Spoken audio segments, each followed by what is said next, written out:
de datos abiertos para servicios públicos, convocado por la Red de Gobierno Electrónico de América Latina y el Caribe, con la presencia de 3 directores de Gobierno Electrónico de la región: José Klastornik, de Uruguay, de la Agencia de Gobierno Electrónico y Sociedad de la Información, AGESIC; Juan José Soto, director de la Unidad de Modernización de Chile, del Ministerio de la Secretaría General de la Presidencia; y Andrea Ricciardi, directora de Gobierno Electrónico de Brasil. Antes que nada, decirles que, como estamos empezando 35 minutos después de lo que era la planificación, vamos a hacer un panel más corto, intentando colaborar para que el ritmo del evento retorne a cauces más o menos cercanos a los atrasos habituales y no a un atraso tan largo. Por lo tanto, vamos a intentar hacer una serie de presentaciones de media hora y luego 15 minutos de preguntas, a efectos de que en 45 minutos terminar, 1:15, terminar nuestras intervenciones.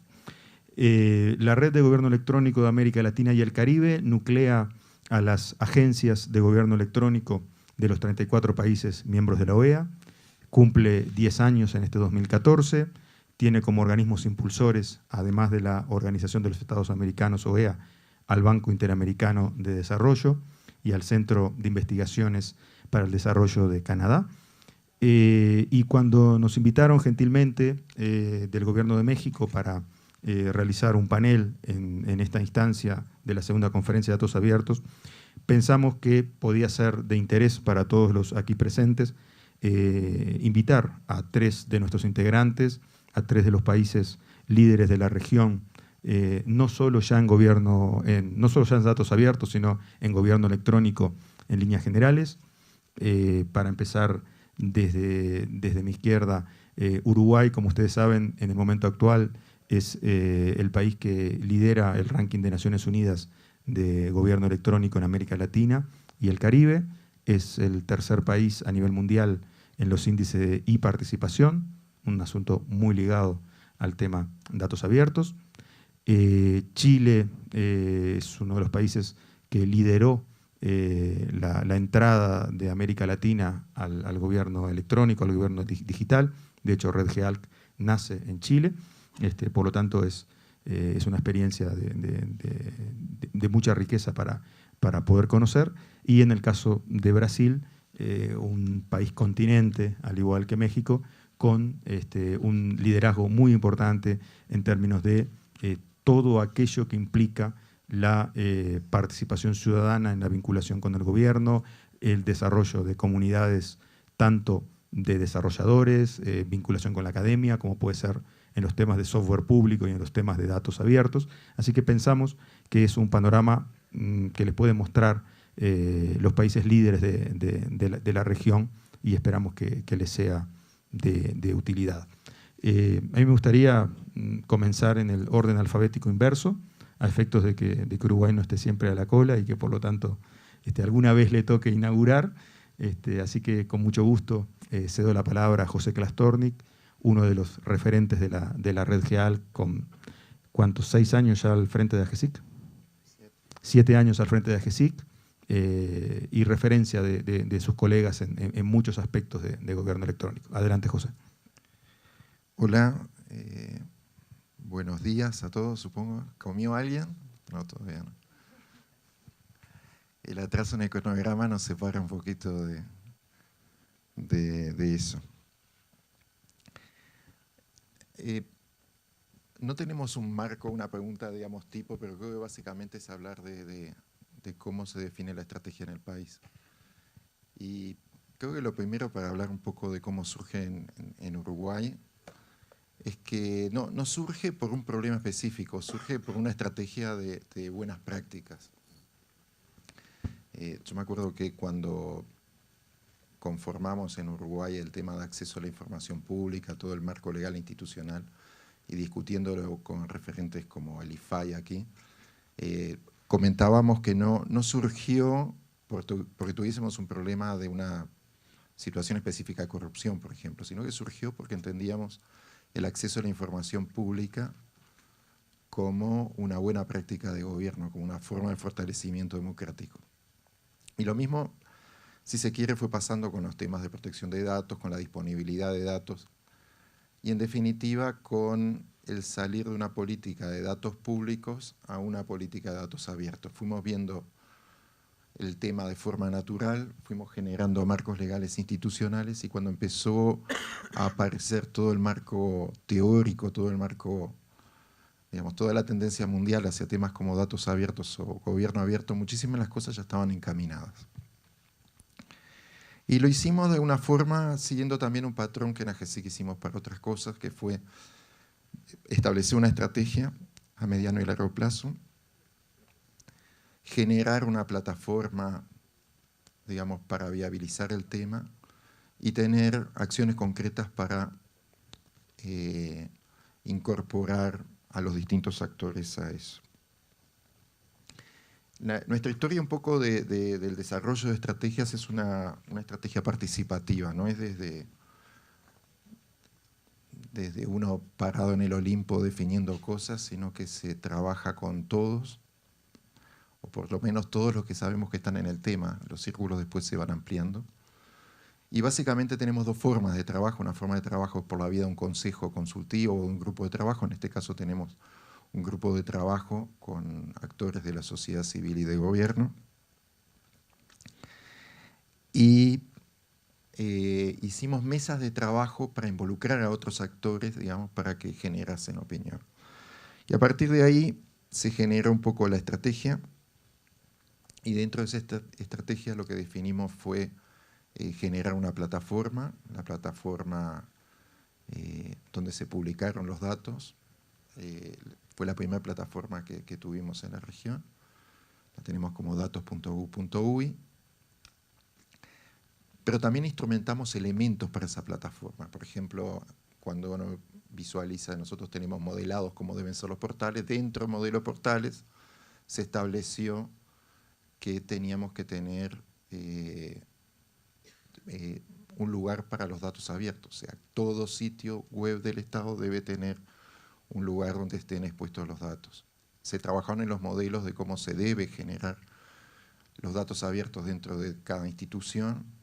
E incluso se incorporaron en determinados instrumentos. Nosotros tenemos, por ejemplo, un esquema de trabajo muy exitoso por la vía de fondos concursables, donde las instituciones que de repente no tienen o la capacidad, digamos, en gestión de proyectos o financiera para hacer proyectos, postulan, y nosotros de alguna forma les financiamos y les incubamos el proyecto, después se los damos hecho. En las bases de los fondos concursables pusimos que teníamos que obligar a que los desarrollos tuviesen una exposición como datos abiertos. Por ejemplo, si financiamos un proyecto para que haya un sistema para la disponibilidad de datos sobre seguridad vial, para que todos los datos correspondientes a la información de accidentes en las denuncias policiales se incorporasen en una gran base, lo que hicimos fue explicitar, cuando ayudamos a hacer el sistema interno que trabajaba esa base, que se debían publicar los datos en formato abierto, para que otros pudiesen sacar informes de esos datos relacionados con eso. El tercer tema era el tema de generar sinergias, digamos, y eso se hizo por generar apropiaciones, y eso se hizo de varias formas. Una forma fue por la vía de capacitación, otra fue por la vía de concursos. Creo que en general los buenos ejemplos son los que incentivan a que otros copien los ejemplos. Nosotros vamos en lo que es Data Idea, que sería el marco propuesto de eso por el tercer evento, y en cada uno de esos eventos se va incorporando. Al principio era un premio o una iniciativa para los organismos, después se fue incentivando iniciativas de la sociedad civil, se cambiaron y se aumentaron categorías. Por ejemplo, en la segunda edición se incorporó periodismo de datos, y ya en la tercera empezamos a trabajar en un tema bastante importante para nosotros, que es la sustentabilidad. O sea, en los proyectos asociados a los fondos concursables, cuando habían iniciativas de la sociedad civil que generaban un programa, generamos la incubación de esos programas como parte del premio asociado a los concursos. Parte de las actividades, digamos, de apropiación se ven en esto, o sea, el primer evento que tuvimos, los primeros eventos que se dieron relacionados con temas de datos abiertos, se dieron en Uruguay, este es el segundo que se hace a nivel regional, y, digamos, tenemos Chile como el candidato para seguir con eso. Parte del tema no fue simplemente por decir, bueno, el estar siempre ayudando, pero no es eso, era también parte de una estrategia de sensibilización. A veces la estrategia de sensibilización es hacer estos grandes eventos donde expositores de la región o del mundo puedan pontificar sobre algo que a veces, si uno lo dice desde el propio país, no tiene tanta credibilidad como que venga alguien de afuera. Así que, bueno, resultado de eso, que tenemos casi 20 organismos publicados, tenemos ese portal que les contaba, hay 20 organismos publicando, hay más de 80 datasets utilizados, hay miles de accesos al sitio, digamos, para descarga de contenidos, hay muchas aplicaciones, digamos, que ya se han instrumentado sobre eso. La primera, y lo hago simplemente para explicitar el rol del pionero en esto como organismo, que fue la Intendencia Municipal de Montevideo, es una relacionada con tráfico, pero se han dado aplicaciones en otros temas como presupuesto nacional, compras estatales, lo relacionado con los precios, a los efectos de dar la información a los que consumen, y podría seguir con todos los etcétera, pero si no, no llegaríamos al horario que nos hemos puesto. Así que dejo por acá, y desde ya el agradecimiento a los que están organizando este evento por la invitación a contar estas experiencias. Gracias. Muchas gracias, José. Pasamos entonces a Juan José Soto, director de la Unidad de Modernización de Chile. Gracias. Bueno, a ver, yo quiero un poco tocar... 10 minutos, José. Sí, los datos abiertos desde ciertos problemas que enfrentamos los gobiernos. Por ejemplo, un problema grave y que repercute finalmente en la generación de políticas públicas y la evaluación de políticas públicas son los costos de coordinación internos del gobierno. En Chile tenemos, bueno, en general todos los gobiernos tienen costos de coordinación muy fuerte. Mientras mayores los costos de coordinación, mayor el impacto en la generación y evaluación de políticas públicas. Y lo que hemos ido viendo nosotros es cómo los datos abiertos y la apertura de datos por parte de los distintos organismos termina disminuyendo los costos de coordinación cuando enfrentamos ciertos problemas. Un ejemplo concreto, el convenio 169 de la OIT exige a los gobiernos hacer consulta a los pueblos originarios antes de llevar a cabo ciertos proyectos de inversión, etc. El costo de coordinación de las distintas agencias, que pueden ser 5, 6, 7 ministerios, más servicios, para poder determinar georreferenciadamente qué se puede o no se puede hacer en y qué consultas hay o no que hacer, es tremendo. Y cuando tú sientas a los representantes de esas 5, 6 o 7 instituciones, es un desastre. Pero cuando esas 5 o 6 instituciones han estado abriendo los datos y otras instituciones más que no están sentadas en la mesa han estado abriendo los datos, tú puedes tener georreferenciadamente dónde están los cementerios indígenas, dónde están los cursos de agua, dónde está la vialidad, y en base a eso tú puedes tomar decisiones y la coordinación se te hace muy rápida versus tener que ir mandando oficio a cada una de las instituciones para que informen dónde está el cementerio, que te puede alargar los tiempos indefinidamente. Entonces, una de las cosas que nosotros hoy estamos trabajando fuertemente es, está bien, nosotros estamos abriendo los datos a la ciudadanía. Y es nuestra misión principal, estamos abriendo los datos, estamos con política de datos abiertos muy activa, pero hoy día estamos viendo cómo esa política de datos abiertos que ya partió hace algunos años, nos está apoyando en bajar los costos de coordinación interna dentro del gobierno. En ese sentido, nosotros hoy día estamos apoyando fuerte a los distintos organismos para instalar estas plataformas de datos abiertos. Los ayudamos en la apertura de datos, etcétera, pero con focalización. Cuando partimos, quienes fuimos en su momento a las primeras reuniones de UGP, etcétera, esto era como, ahí era que abrir datos a lo loco, todo servía, no. Hoy día hay una focalización de los esfuerzos muy fuerte, por ejemplo, datos presupuestarios, datos estadísticos, datos de infraestructura, bien armados, bien hechos, rigurosos, no lo que tenía el funcionario público, no, bien armados, y todos esos datos desde una unidad centralizada coordinarlos. El impacto que puede tener dentro de los gobiernos esta coordinación es gigantesco.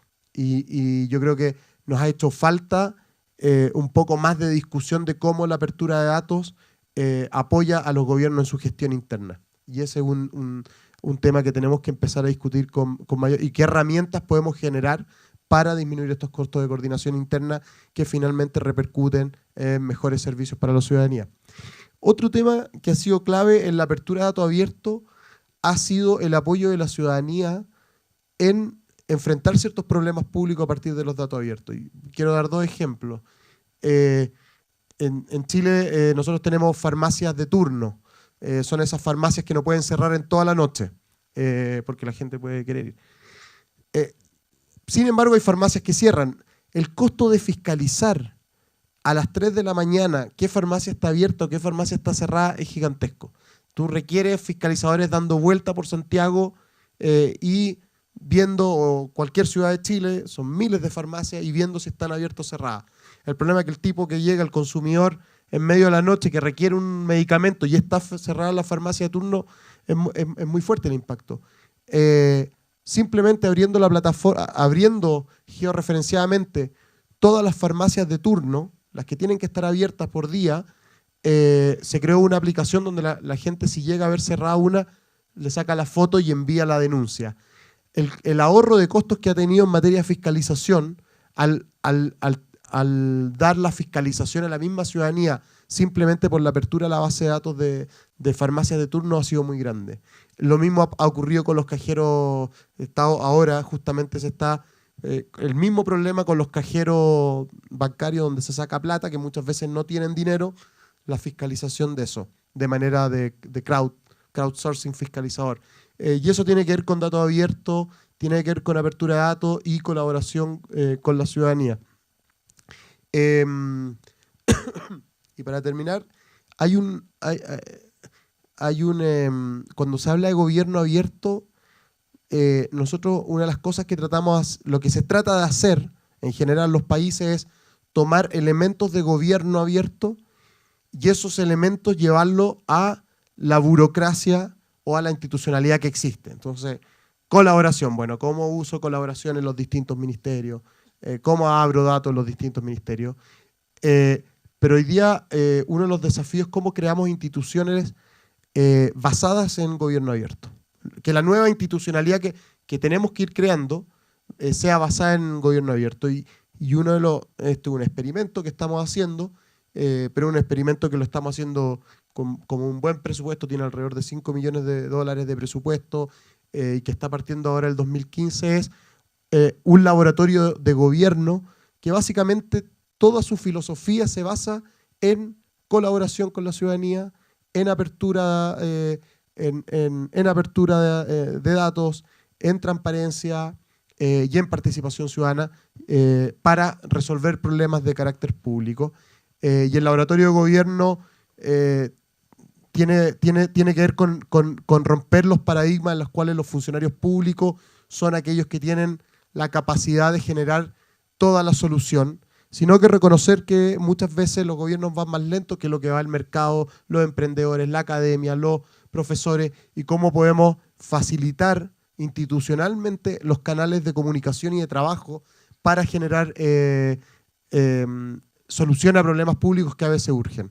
Entonces, uno de los problemas que tenemos en Chile, yo supongo que lo tienen muchos países, es que cuando llega un emprendedor con una idea para hacer, por ejemplo, tenemos un caso. En los hospitales, ustedes saben que las batas, no sé cómo se llaman, estas cosas que se ponen, son un poco indignas. Las túnicas. Porque como que se abren por detrás, se te ve todo no son muy lindas. Y ocurrió que llegaron a una universidad con unos alumnos, habían tenido un diseño de una bata del mismo costo, mucho más, igual de útil, pero no se te veía toda tu humanidad al aire. Entonces, el back office. El back office. El back office estaba cubierto. Entonces llegaron y fueron a un hospital y le dijeron, mira, queremos probar esto con los pacientes, queremos hacer un piloto. Y el hospital lo empezó a pilotear. O sea, pasaban los meses, fueron a otro hospital, fueron al Ministerio de Salud, se juntaron con un asesor, el asesor los mandó donde el asesor del asesor los mandó a la otra subsecretaría. Finalmente los tipos llegaron a una clínica privada, un hospital privado, el hospital privado le dijo, listo, venga, lo probaron, 3 meses, listo. Y hoy día es una empresa que está generando para los hospitales privados, generando esta solución. El gobierno se perdió la oportunidad de tener en exclusiva en un primer momento, en poder traerlo y haber mejorado la vida de los pacientes, la dignidad de los pacientes, etcétera, de los hospitales públicos, porque institucionalmente no estamos preparados muchas veces para, en colaboración, generar estas soluciones a estos problemas que enfrentamos. Y lo mismo nos pasa con la fila y los tiempos de espera en un hospital, en una sala de espera, etcétera, donde se puede colaborar con la ciudadanía. Y ese es otro desafío que es importante y que tiene que ver con, más que dato abierto, con gobierno abierto y con la filosofía de colaboración que trae consigo un gobierno abierto. Eso, gracias. Muchas gracias a vos.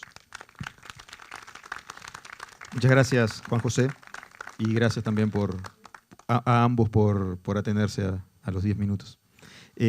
Andrea Ricciardi, directora de Gobierno Electrónico de Brasil, muchas gracias por estar acá y muchas gracias por adaptarte al idioma castellano desde el portuñol.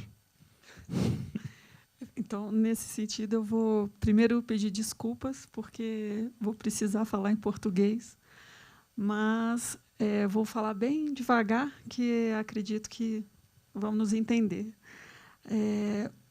Começo contando primeiro um pouco da história de como a infraestrutura nacional de dados abertos nasceu no Brasil. Em paralelo, no Poder Executivo, a parceria de governo aberto estava sendo negociada, isso tem cerca de 3 anos. Simultaneamente, no Congresso Nacional, o trâmite da Lei de Acesso à Informação, que são políticas correlatas, digamos, né? Porque criam um mesmo espírito. E a Lei de Acesso à Informação, ela não é a política de dados abertos, mas tem uma influência forte no Brasil, porque está fortemente institucionalizada nos últimos 3 anos e está dando, vamos dizer assim, um suporte também, em termos conceituais, para o fortalecimento da política de dados abertos. E agora eu quero comentar também um pouco sobre o potencial da abertura de dados em termos de entendimento tanto do próprio governo quanto da população sobre o que significa a atuação do Estado, né? O Brasil, né, como o Roberto lembrou, é um país continental. Isso, em números, temos uma população de mais de 200 milhões de habitantes. Em número de municípios, né, o Brasil está dividido em estados e municípios. Nós temos 23 estados e mais de 5 mil municípios.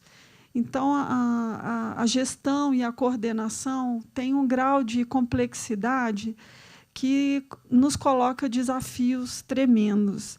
E a política de dados abertos, por ela ter uma característica transversal, ou seja, temos hoje no governo a divulgação, há muitos anos, aliás, né, divulgação maciça de informações em sítios eletrônicos setoriais, ou seja, cada órgão do governo tem um sítio eletrônico em que publica um conjunto bastante amplo de informações sobre a política setorial. À medida que temos sítios eletrônicos transversais com característica de catálogo, como dados abertos e serviços, cria uma nova oportunidade de visualização panorâmica, vamos dizer assim, do que o governo produz, do que o governo precisa produzir, em termos de dados, em termos de serviço. E essa possibilidade de construção de uma visão agregada, ela tem, no caso do Brasil, uma importância especial, porque, muitas vezes, a nossa cognição, a capacidade de raciocínio, fica realmente limitada pelo volume, né? Então, por exemplo, vou dar um pequeno exemplo. O Instituto Brasileiro de Geografia e Estatística, que faz o censo e dezenas de pesquisas que são base para o desenvolvimento de quase todas as políticas públicas no Brasil. Esse sítio eletrônico ele tem milhares de bases de dados publicadas. Então, a necessidade de traduzir um legado de informações em formatos ainda não intercambiáveis ou computacionalmente tratáveis para nós, um requisito fundamental de gestão pública, né? Para viabilizar um entendimento e um amadurecimento do que o gestor público precisa para o seu trabalho.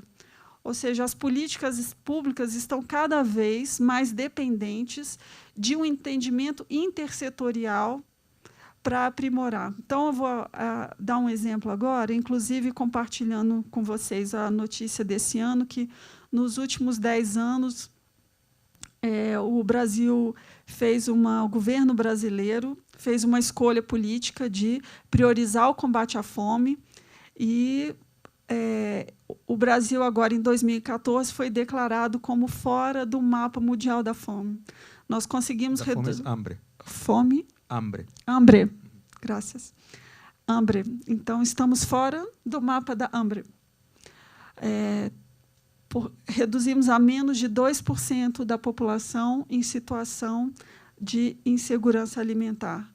Isso é um reflexo, né, de um conjunto de políticas coordenadas que vão desde a área econômica, setorial, a valorização do salário mínimo, Bolsa Família priorizando o atendimento às mulheres, agricultura familiar, enfim, o conjunto de políticas para sanear o problema é bastante grande e demonstra a necessidade da identificação do diagnóstico e entendimento multissetorial. E, entendendo que o mundo está cada vez mais complexo, a política de dados abertos, hoje, ela ainda, obviamente, engatinha nesse desafio, mas ela é, com certeza, um desenho necessário para o futuro, né? Devido ao volume mesmo de conteúdos e percepções que a gente precisa construir para um desempenho adequado do Estado, né? A presença do Estado hoje no cotidiano nosso, ela, de certa forma, eu acho que é subestimada, né? Se a gente parar para pensar com cuidado, nossas ações são impactadas em todas as dimensões pela atuação estatal, pelo menos no Brasil, né? Acredito que em quase todos os países, né, que têm um Estado mais consolidado. Então, desde... né, a gente acorda, o horário, a luz, a energia, o transporte, enfim, a alimentação, né, a saúde, regras de vacinação, vigilância sanitária, infraestrutura. Então, assim, o nível de complexidade exige uma ambição na nossa construção de soluções para tratar isso, né? Então, essa é um pouquinho da minha primeira fala, que é desenhar realmente um panorama da importância de termos esses instrumentos transversais para a criação de uma percepção compatível com a complexidade que o Estado se vê colocado a enfrentar. E, voltando agora para o nosso cotidiano, né, que a vida de um servidor público, como eu sou, é cheia de paradoxo, né? Como você falou aqui, a gente se vê desde essas necessidades bastante ambiciosas até um cotidiano árduo, né? De resolver um dado aberto que não está funcionando bem, convencer o órgão, trazer todo mundo para a mesa. Hoje nós temos, no portal de dados abertos no Brasil, da União, porque os estados já têm, se não me engano, são 5 estados com portais também. Na União, nós temos mais 350 conjuntos de dados. Cada conjunto de dados tem vários arquivos, né, em formatos diferentes. E a forma de planejamento e trabalho cotidiano, ela, de forma curiosa, vamos dizer assim, a complexidade... Eu vou fazer uma analogia para tentar explicar. Quando a gente vai a um consultório médico, que só tem 1 ou 2 médicos atendendo, a secretária faz um agendamento quase personalizado, né? A gente conversa, eu quero a consulta dia tal, né? Você explica, eu gosto mais de manhã ou de tarde, é um tratamento mais cuidadoso, assim, né? Todas as nuances da necessidade. Quando a gente chega num hospital, na emergência, em que é necessário atender centenas de pessoas por dia, o tratamento precisa ser mais padronizado para poder trazer agilidade, né?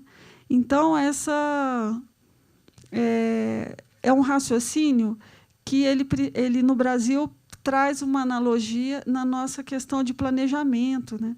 Nós, muitas vezes, não podemos nos dar ao luxo do planejamento artesanal, vamos dizer assim, que é muito útil, né? Ele traria nuances, mas ele é caro em termos de tempo. Então, no nosso cotidiano, a gente, quando é possível, padroniza. Né? Então, por exemplo, eu tenho que orientar centenas de órgãos a abrir dados. Então, nós criamos um kit com as orientações, tem um manual para escrever um plano de abertura de dados e a gente tenta fazer uma linha de produção. E à medida da nossa capacidade, que hoje, na área central, somos 3 pessoas dedicadas a dados abertos. Né? 3? 3. Tem um fornecedor de TI que tem dedicado ao portal uma pessoa, meio tempo. A infraestrutura de backup e essas questões é outra equipe.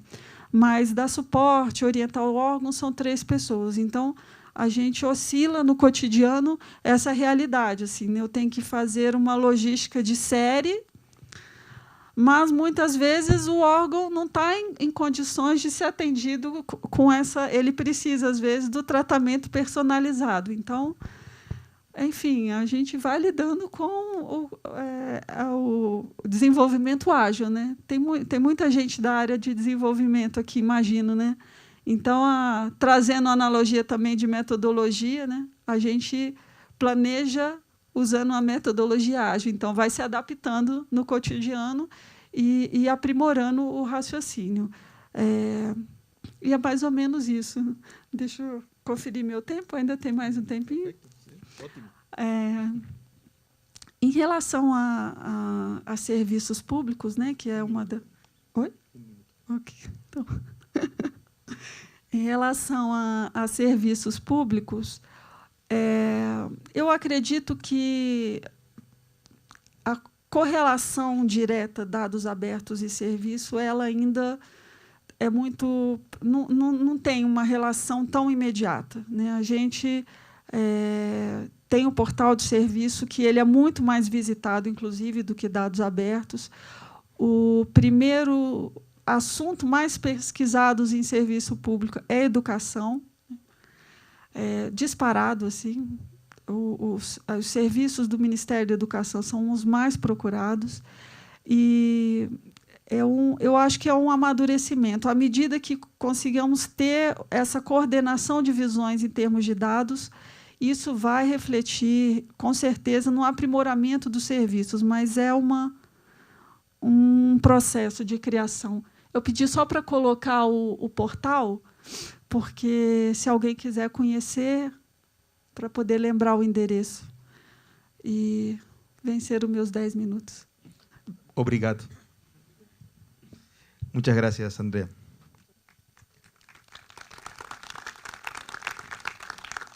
Quería aprovechar también para decirles un par de cositas.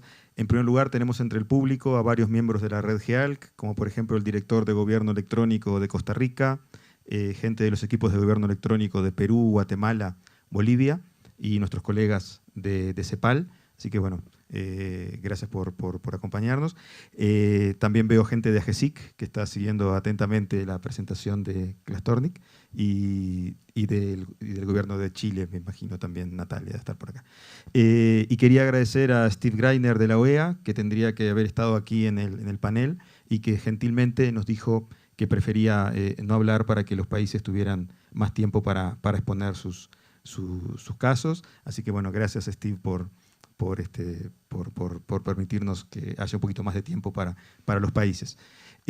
Vamos a pedirles que, si quieren hacer alguna pregunta, vamos a dar lugar a 3 preguntas para poder dejar el escenario al panel que viene después con tiempo suficiente.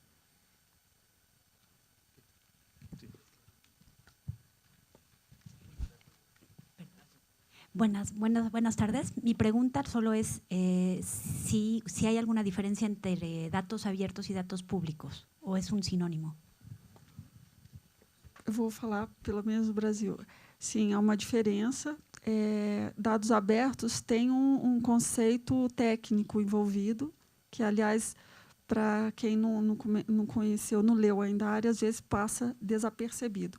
Dados abertos têm relação com o formato do dado, mais do que com a publicidade.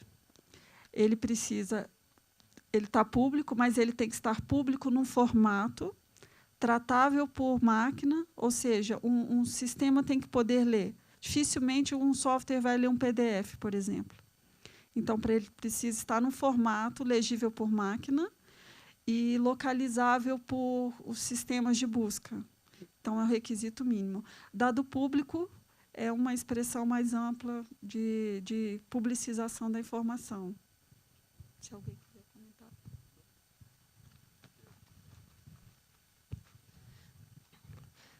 Veo que el tema de datos abiertos ha como impulsado de manera importante el asunto de la transversalidad, que en general dentro de las agendas de gobierno electrónico en el pasado era un asunto difícil de desarrollar, de gestionar, de lograr permear al interior de las administraciones públicas la idea de que esto se tenía que implantar de manera transversal.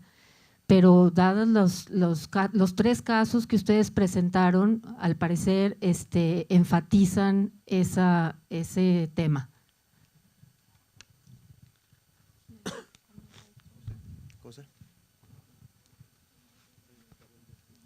Sí, la respuesta es un absoluto sí. Yo creo que hay como 2 etapas para conceptualizar. Una etapa donde uno dice, estoy trabajando en la dinámica de que se entienda desde cada organización el valor de publicar los datos en formato abierto. O sea, el nivel de posibilidades que se genera desde ópticas distintas de los datos, desde la capacidad de una auditoría externa, digamos, desde lo que en general se habla de crowdsourcing, o sea, de la capacidad de que otros generen aplicaciones sobre esos datos. Pero eso es solo la visión visto desde esa institución. En una visión global, en realidad la política debería estar, digamos, acompaña mucho la política de interoperabilidad. O sea, se tiene que trabajar en la política de interoperabilidad, estamos trabajando, digamos, en un esfuerzo no solo en la tecnología, sino en la semántica, digamos, que permita la interoperabilidad de datos. Obviamente hay datos que no van a ser publicables en un contexto abierto, en una interoperabilidad, por decirles algo, una historia clínica electrónica, hay datos que no son abiertos por definición, pero en lo conceptual, o sea, la lógica tecnológica, apertura de los datos, va de la mano de una arquitectura, parte de los diseños a mediano plazo de una arquitectura de información de gobierno, hace una arquitectura empresarial de datos del Estado, y dentro de la arquitectura empresarial de datos del Estado habilitas un esquema donde la interoperabilidad se da sobre la base de datos que probablemente se instalaron o se hicieron disponibles en formatos abiertos. O sea que sí, digamos, es lógico el planteo y es una evolución en el tiempo, digamos. Uno es más de publicidad orientado a uno, otro es un esquema que, digamos, entra dentro de una arquitectura general de información o de datos del Estado. Última pregunta.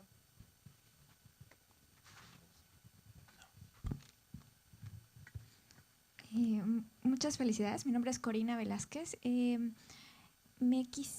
Quisiera concentrarme en que muchos gobiernos han enfatizado en abrir datos con fines de transparencia, pero muchas veces ignoran o menosprecian el factor de la protección de datos. ¿Ustedes qué recomendaciones harían para que estos nuevos gobiernos que están aperturando datos no caigan en vulnerar los datos personales o cuando se usan datos sensibles? Por ejemplo, cuando se abren, si se invita a ciudadanos a participar en aplicaciones, muchas veces desconocen que hay que dar avisos de privacidad o que, por ejemplo, si se abren los datos de beneficiarios de padrones, por ejemplo, de gente con VIH y se transparenta su ubicación o mapas, podría llegar incluso a generar conflictos de discriminación para estos beneficiarios. ¿Cómo lograr esa balanza entre impulsar la innovación pública, impulsar los datos abiertos, pero al mismo tiempo cuidar la privacidad y la seguridad de las personas? Bueno, a ver, yo voy a responder por nuestro país, pero los datos, esto no es un fin en sí mismo, la apertura de datos, y tenemos una constitución donde hay derechos fundamentales que deben ser resguardados. El derecho a la privacidad, por lo tanto, no es ilegal, básicamente, si yo abro una base de datos de enfermos de VIH, porque estoy violando la constitución del país. Y además de la misma constitución, existen justamente leyes de protección de datos personales que lo que hacen es regular básicamente lo que tú estás abriendo o no estás abriendo. En el caso chileno tenemos un órgano autónomo, que es el Consejo para la Transparencia, que también va viendo qué tipo de datos se está abriendo, y los datos personales que afectan la esfera de la vida privada de las personas, que pueden poner en riesgo la seguridad nacional, y una serie de elementos que impiden que tú abras, y que abras datos justamente con ese tipo de información sensible. Y si lo llegas a hacer, estás en problemas como funcionario público, gobierno o lo que sea. Y para las empresas también corre. Solo complementar un poco. Dos temas. Uno sobre el equilibrio. En nuestro caso, cuando empezamos a trabajar con el tema de interoperabilidad, pensamos en el tema de protección de datos, y eso hizo de alguna forma que terminase toda la regulación de protección, la unidad reguladora de protección de datos personales, así como la de acceso a la información pública, forman parte del ecosistema de AGESIC, de la Agencia de Gobierno Electrónico. O sea, en el diseño institucional ya ese tema ya estaba. Y hablando de diseño, y un poco relacionado con la pregunta previa sobre la arquitectura de la información, la pregunta, digamos, tiene un contexto teórico que es privacy by design. O sea, el trabajar en lo que es el diseño de los aplicativos con con una arquitectura que cuide la privacidad desde su concepción. O sea que creo que sí, que es parte un poco de la misma pregunta de una arquitectura empresarial, donde uno de los elementos es efectivamente la privacidad. Muchas gracias a todos. Bueno, vamos a hacer la última, sí. Está bien.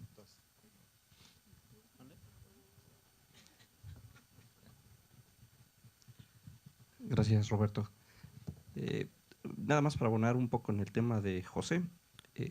Soy Carlos Patiño y quería preguntarte respecto al tema de interoperabilidad precisamente. Y bueno, ya todos los panelistas, ¿ustedes consideran que realmente es necesario tener una llave única que permita integrar todas las bases de datos de un gobierno, que permita evidentemente pues un acceso a toda la información, pero pensando desde el punto de vista del ciudadano? Evidentemente esto tiene dos pendientes. Por un lado van a decir, o el ciudadano podría pensar, bueno, si yo me conecto o estoy en contacto con el gobierno, automáticamente yo mismo tengo acceso a toda mi información, no importando la dependencia ni la fuente, etcétera. Pero por el otro lado está el concepto de que, al revés, ellos tienen mi información, me tienen ubicado y tienen toda mi vida. Entonces, la pregunta textual es, ¿vale la pena tener esta interoperabilidad a través de una sola llave que pueda indexar y integrar todos estos datos? Un minuto la respuesta. Una de las tendencias, digamos, en temas de interoperabilidad es que haya un espacio personal donde uno pueda acceder a toda esa información sabiendo quién accedió a esa información. Entonces, que el control de la privacidad y la protección de datos esté dado, digamos, en una arquitectura de datos centrada en el ciudadano. O sea, que ingreso a mi espacio personal, veo qué aplicaciones pueden usar mis datos, habilito o no habilito, y veo qué programas o personas han estado o están accediendo a mis datos. Desde el punto de vista de la construcción es un proceso larguísimo, pero digamos, apunta a que sí es viable hacerlo desde algo, pero digamos, dándole muchísimas más garantías de las que hoy se están dando a ese ciudadano. Es una estrategia, no te digo que sea la única. Puede que alguien decida, digamos, no juntar las bases y que el costo de la falta de compartir información se traslade a los trámites y servicios. O sea, hay pros y contras como en cada cosa. Pero la lógica, digamos, hoy la moda apunta a poner al ciudadano en el centro del control de ese flujo de información. Yo estoy 100% de acuerdo con José y recalcar eso, que tiene no hacerlo efectivamente tiene ciertos costos para la posterior entrega de servicios que puede terminar siendo mayor que ciertos riesgos que podría haber, pero que efectivamente se pueden dar las garantías para minimizar cualquier tipo de riesgo. Y lo otro que no, ahí hay distintos modelos, pero nosotros por lo menos no creemos en una base única, una interfaz única, que no es lo mismo que una base de datos única.